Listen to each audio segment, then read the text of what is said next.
Hey, I wanted to come on here and do a nice, healthy YouTube about my situation and my truth about why my kids are not under my wing right now. So,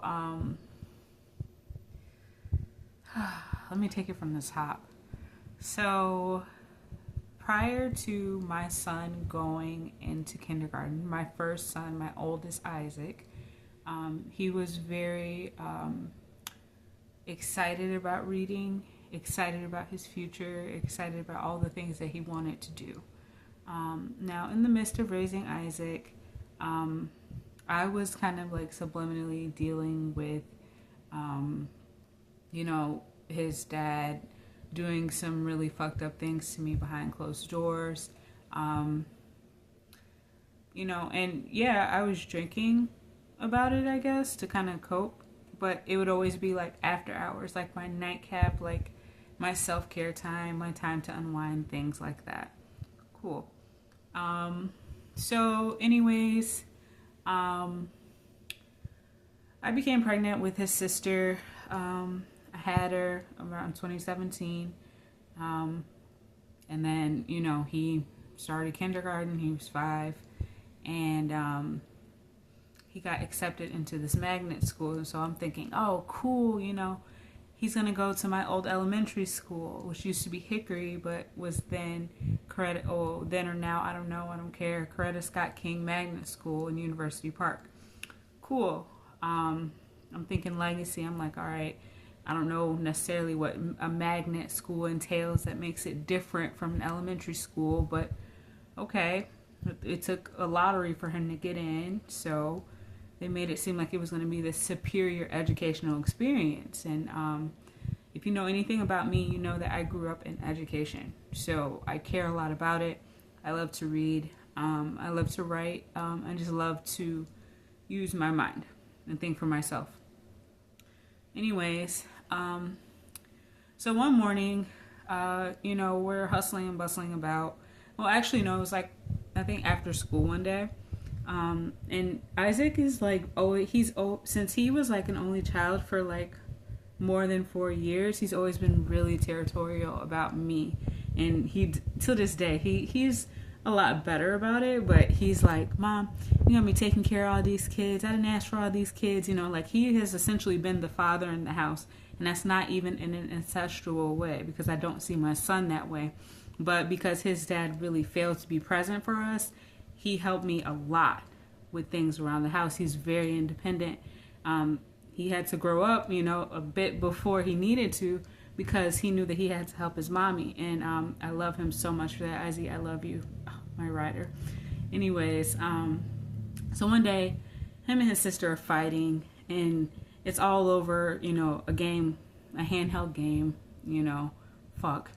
So it's really bad, and he's like hitting her, and she's an infant at this time. And I'm somebody who has experienced domestic violence, and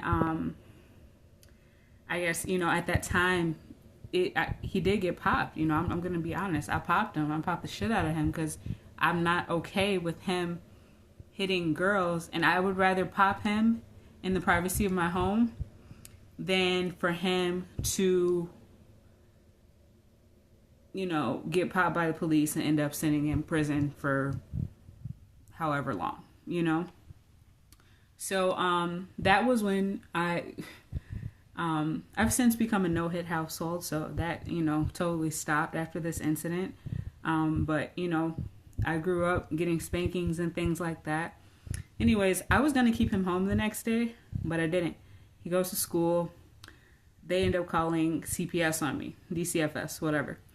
DCFS comes in and they do this home inspection, and they're asking me all these questions about what happened behind our closed doors, and what the situation was and why he was disciplined, which I vaguely answered because it's none of their fucking business. So after that happened, the case was closed. They didn't do anything after that. I went to the school and immediately withdrew him because I was already upset with the experience he was having at the school. His teacher was always absent, always bitching about how she couldn't wait to retire, and his spirit was dwindling, you know. Like I said, my son, my kids are mixed race. The baby I'm carrying right now is, you know, my first fully black child, and I'm very excited about it. And even he's going to have nuances of his father's culture and my culture, which is so beautiful. But I've always considered my mixed race kids black because I feel like once that hair bends, you know, they're black, you know. So, anyways, I went up to the school, and I withdrew him. And the last thing that I said to the principal was, Mr. Maine, I am a black woman. And I drove off with my baby in the car. Now, since then, I'll take it slow here. After that incident, I started my journey with homeschooling, which was something I already wanted to do. So I have a very extensive background in education because I grew up grading papers for my grandmother who was caring for me, my maternal grandmother, and she was a school teacher, so I was, you know, missing days of school at my school and going to work with her.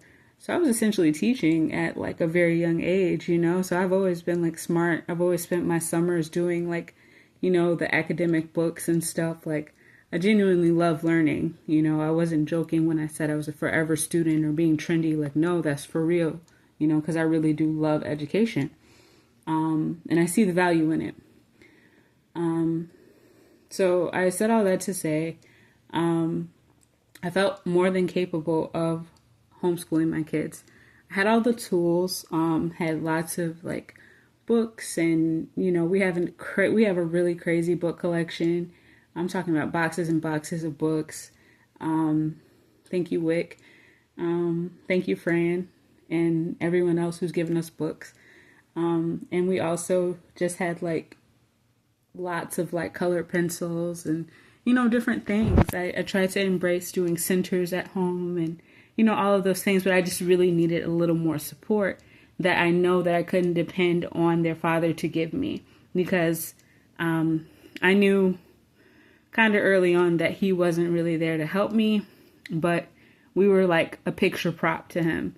When he wanted to take us out, you know, to look like this family guy, then he would, you know, but other than that, it was just like, okay, I'll just let them do what they do while I go out and work and do what I do and flirt with my customers and drink and do all this shit, whatever the fuck. Anyways, so one day after that, it's like, I've always heard like once you get involved with DCFS, it's really hard to get them out of your hair. So one day, I went to the grocery store after we went to this place called Zarlingo's, which is like our dessert emporium. It's where like we would go for like our ice cream in the summer and like little treats and things like that. Love them. So we went there and my daughter was covered in ice cream and she had fallen asleep. At this time, I believe she was still little, but my Izzy was 7. So I'm thinking at this time, okay, he's old enough. It's going to be cool. I'm going to just, you know, run in really quick. I need 2 things, you know, to complete dinner, and I'll be right back out. I go inside Food for Less in Chicago Heights. I ended up getting like a little bit sidetracked, and I went through one extra aisle, but I guarantee I was not in there any more than 15 minutes. I come out to a police car behind my car, essentially blocking it in. Mind you, I left them in the car with the air conditioner on, doors locked, my cell phone in Isaac's hand that he knew how to use in case of an emergency, and my daughter sleeping in her car seat, Izzy chilling in the back, no issues, and the windows were not down. They were fine, you know, radio on, everything.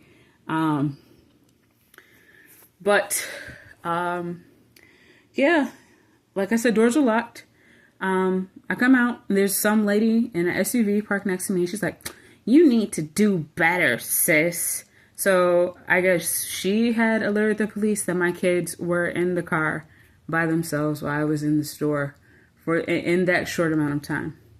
Now, Looking back, I understand how this was a flaw on me, but I just didn't see the need in me reaching out for help when we were already, like, it was just in the path. It's like when you're a mom, you just kind of like, it was an innocent mistake. I'll leave it at that.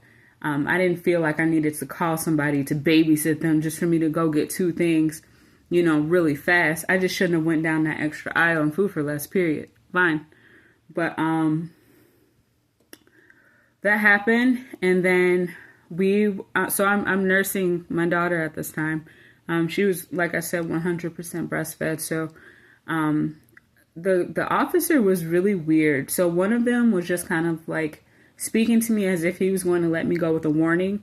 Meanwhile, the other one, who I guess was the lieutenant, this is the Chicago Heights Police Department, who I still have beef with. So I guess he was like a lieutenant or something. And I'm like, okay, am I free to go? Am I free to go? Because he's just standing there looking stupid. And I'm like, am I free to go? And he's like, you know what? No.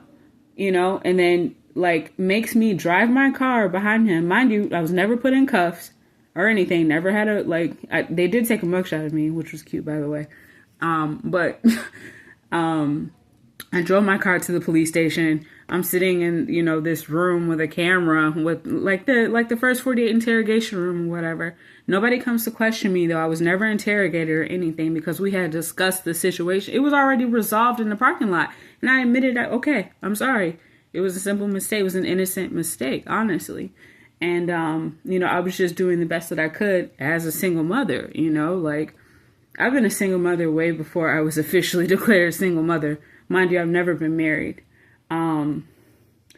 So it was just a really frustrating situation. And that was kind of when I realized that like a lot of this shit is corrupt. Because the carrying on that they do is not my kind of carrying on. And I can only imagine how many other mothers, like me have gone through this situation, if not worse, for doing the best that they could. And being independent mothers. So anyways, I had to nurse my daughter in that interrogation room. And I have a hinkling that there was some footage of that still in that police department, like floating around because, people are fucking weird and get off to shit like that. Like you think that you're sitting there innocently nursing your child and somebody's fucking jerking off to it, like motherfuckers are really weird out here now. So, I do have a lot of qualms about that incident still to this day. And like all of this is just me kind of explaining to you guys why I'm so fucking grumpy sometimes and like perturbed and why I don't really like people because, society has shown me time and time again why me having this bleeding heart for it is not worth it for some people. Some, not all. That is something that I am mature enough to realize that it's not everybody, but it's definitely a lot of motherfuckers out here. Anyways, so that was the second incident that happened where I had to have, obviously like this home inspection. I had to go to court for it. There was no real case like opened, but I went to court. It was dismissed because they just made me do a parenting class. And that was it. So it was dropped. I have since gotten it expunged or tried to get it expunged because I didn't know that once they dismiss something like that, that is still on your record.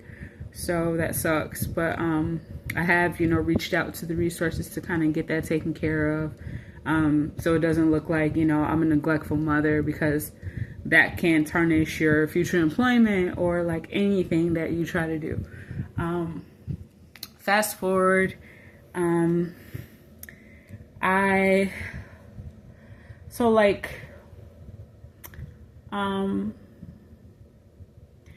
say that their father has done a lot of like really fucked up things to us behind closed doors, I don't know if you've watched any of my other YouTubes or videos. He is somebody who does not understand the concept of no and kind of thinks that he's like, this mafia person. And also the Williams family too that I was raised by. They kind of move like they are, the authority. Like nobody can tell them anything wrong. Or, like my maternal grandmother is always swinging around she's a mandated state reporter, but I know she's not at the age of almost 80, you know. She has no credentials, no paperwork showing that. But yet that's who has my kids right now. And she's not doing too hot for herself. She doesn't even wash her hands. She's just not doing so great. But I just have to be grateful that they haven't disappeared into a foster system where I'm not even able to, you know, speak to them, you know, and I don't know their location, so I just have to take it with a grain of salt. Anyways, I'll never forget. So it's one thing when you fuck with me, because I'm somebody, like I said, who has dealt with domestic violence and things like that. But it's another thing when you fuck with my kids. That's a whole nother like ballpark, you know. So we're at Mount Olympus on a family vacation, and he has my daughter, Victor Valdez. He has my daughter on his lap, and something told me to and I'm taking this picture, but I feel literally sick to my stomach because I feel like he was like turned on by how she was sitting on his lap. And she's in her bathing suit and stuff, you know. And he would never admit what he did to me, but I was, you know, I was just asleep. I wasn't drunk. But I know what he did to me, and he thought that, you know, I was asleep. He was like literally talking down to me, and he took advantage of me because I woke up the next morning feeling used, you know, down there. And, you know, as a woman, you just know. So I had already had some discretions towards him, if you will, about how he had treated me. And then for him to kind of like, you know, have my daughter on his lap in that way in a very public space and think, you know, I read energy, so I was kind of able to pick up on what the fuck was going on. And I actually took an Instax picture of that moment, and I just felt so sick, you know, and it was just really fucked up. But I just knew at that moment, like, how the fuck am I gonna get out of this situation? You know, like, what the fuck? Really? I won't even say that, because it took me a while to get to that point. At first, it was like disbelief.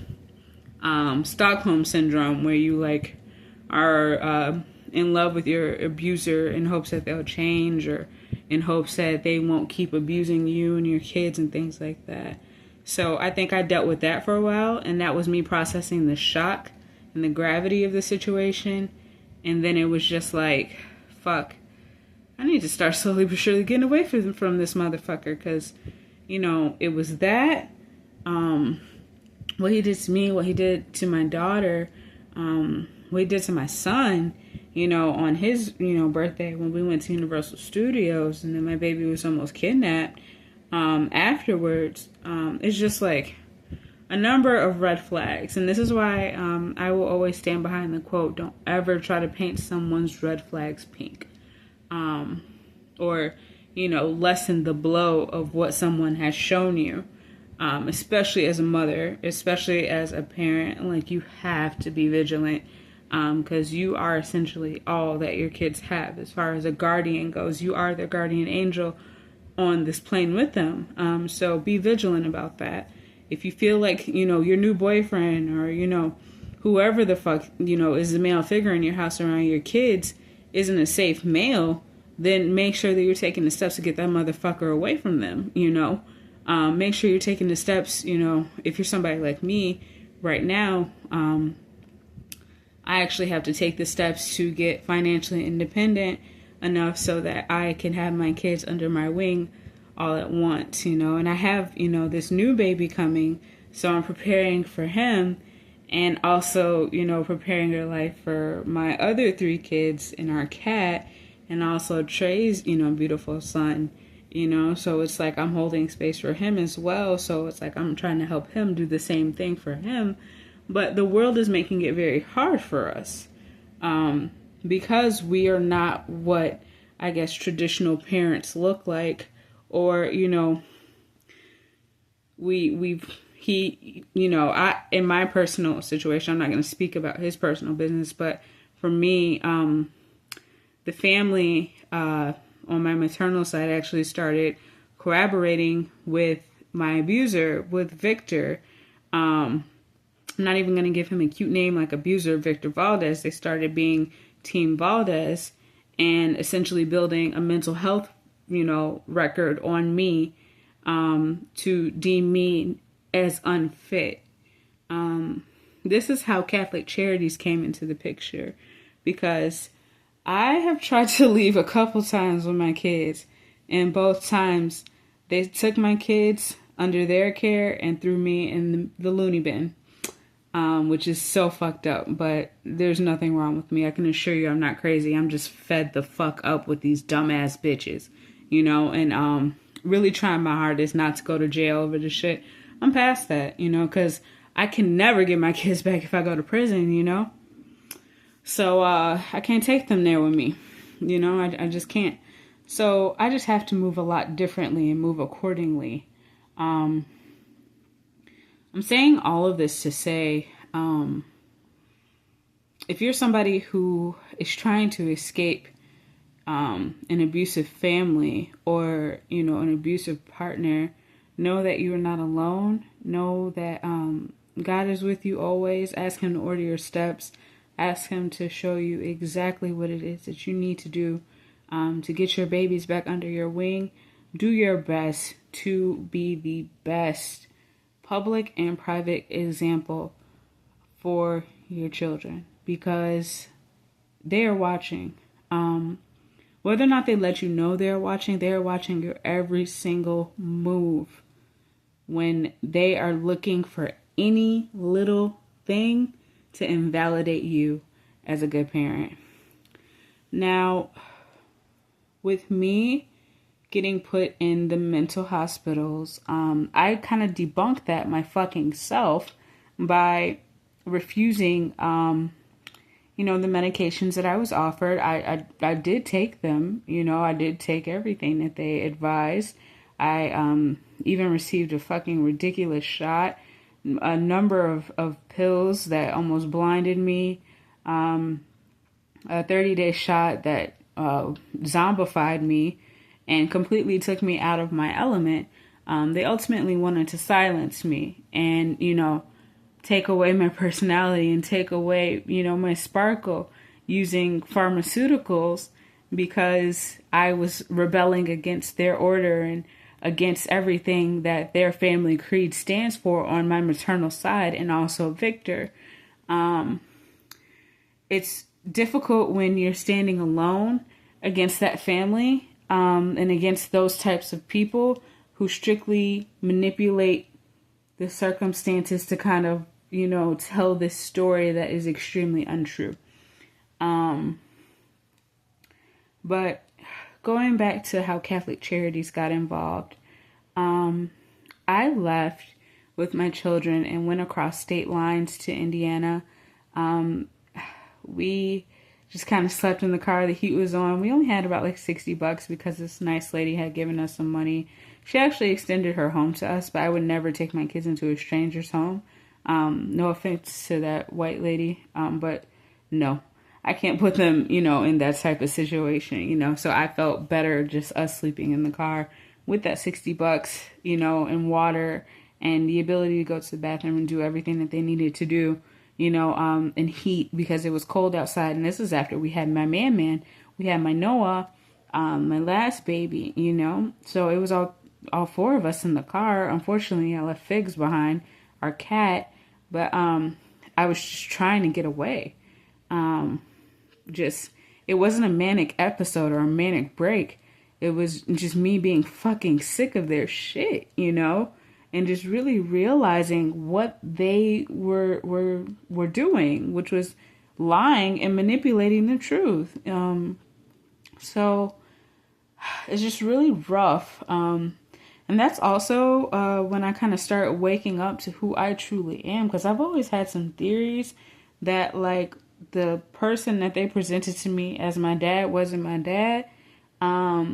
But the person I think is my dad is a very grandiose person, a very, very special person. So it would be almost like unbelievable to, be like, oh, well, Prince is my dad, and I would sound delusional to any normal person, especially since he's no longer living. But I think what pisses me off the most is that when I told her I didn't want when I told Trina Lassane, who was my mom, that I didn't want my kids to see Victor anymore because of what he did to me, she goes, well, that's your husband. A, I've never been married. So, husband where? And then B, I just feel like you going so hard for this motherfucker. If you went that hard for my dad, maybe he'd still be alive today. But you're a whore, so I can't expect that from you. Anyways, that's just, a little side tidbit amongst all the other things that she's done to piss me the fuck off.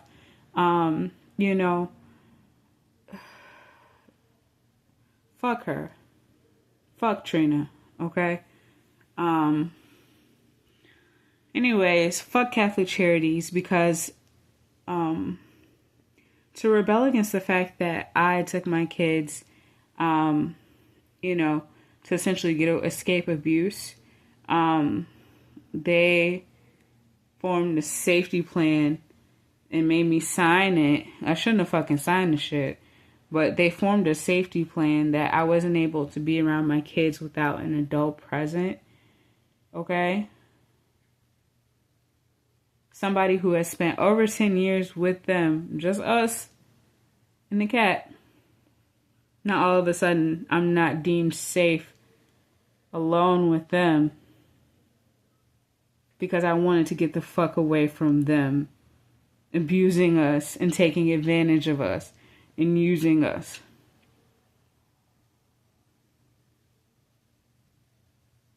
Now, from my research, safety plans are only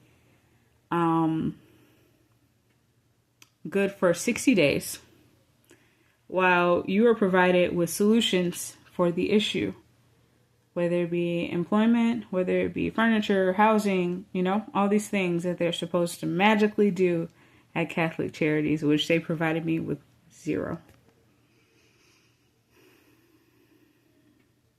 I asked Jude for jobs. I asked him for beds for my kids. Isaac sleeps on a couch right now.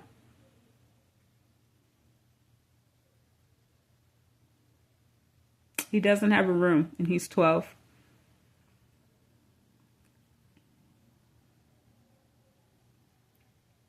My 4-year-old is still wearing pull-ups.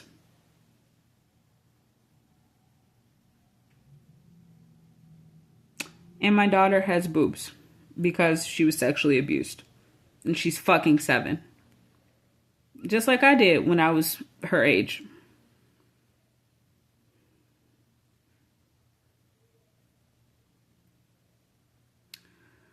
So, I need you guys to understand, I'm not always upset with the world or, unhappy or this mean bitch. But I have a lot of reasons to burn this shit down, but I haven't. Because God. Because self-control. Because I'm going to get my kids back. Because I know that this isn't the end. Because I know that they're all fucking liars. Because I know that my life has been a lie that they have construed, and all of this was planned from my birth. Because I know who I can trust and who I can't trust. Because I'm not super easy to let any and everybody into the sacred space that I've created within me with God.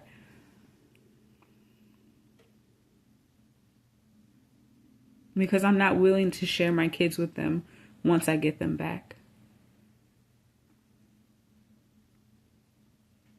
So, to anybody, who is surviving domestic abuse, sexual abuse, anything like that, to where your family is trying to tell you, oh, well, that's your husband, that's your partner, what do you mean? He would never.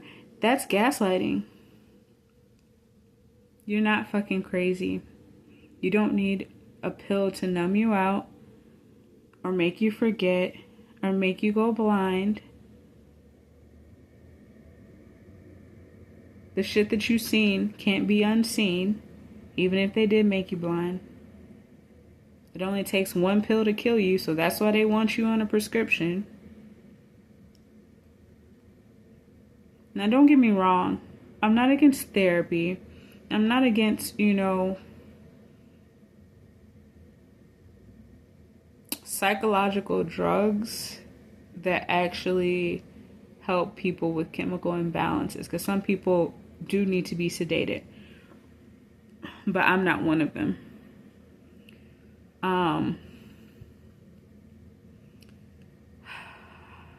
I said all that to say, I am a very good mother. I am a very caring mother. I care a lot about my kids. They are my best friends.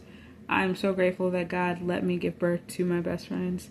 And I'm extremely excited about giving them another sibling. Like, God said, be fruitful and multiply, and that was always my plan. I've always loved babies. I've always loved kids. Not just babies, but kids. And I am still a big kid myself at my big age of 33. Okay? So, I don't want you to feel weird when I say, like, kids are fun and blah, blah, blah, blah, because they are. And that's not to negate that adult time is necessary as a parent. I'm going to do a separate video about parenting, but I just wanted to share my personal story with DCFS and Catholic Charities kind of robbing me of my maternal rights, and also domestic violence, because domestic violence doesn't always come from just the person that you're with. It can also come from like your old high school friends and, the family that you were raised by, unfortunately. So I said all that to say, stay strong out here, stay vigilant for your kids, stay aware for your kids, stay mindful for your kids, and stay prayed up, because it's a war zone out here and they're after our babies.